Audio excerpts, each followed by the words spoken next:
L'otage française Isabelle Prime a été libérée cette nuit. La jeune femme de 30 ans était retenue au Yémen depuis février 2015. Elle devrait rejoindre la France dans les prochaines heures. Isabelle Prime, arrivée en 2013 au Yémen, travaillait pour la société Ayala Consulting. Elle avait été enlevée avec son interprète yéménite par des hommes déguisés en policiers, alors qu'elle se rendait en voiture au travail.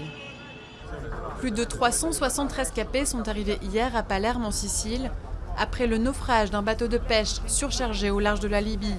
Sur les lieux de la tragédie, les secours continuent de rechercher des survivants ou des corps, mais les recherches restent vaines. Dans le même temps, de nouvelles opérations de secours ont eu lieu jeudi, mettant à l'abri plus de 1130 migrants en détresse sur 4 embarcations différentes.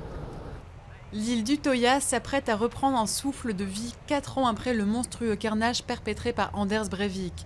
L'île accueille son premier camp d'été de la jeunesse travailliste depuis le drame.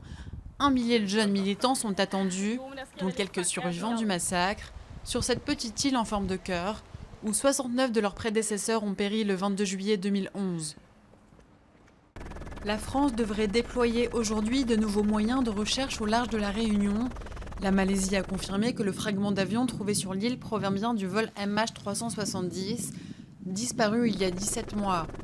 Un aéronef devrait notamment survoler la zone et des patrouilles à pied seront menées pour détecter la présence éventuelle de nouveaux débris.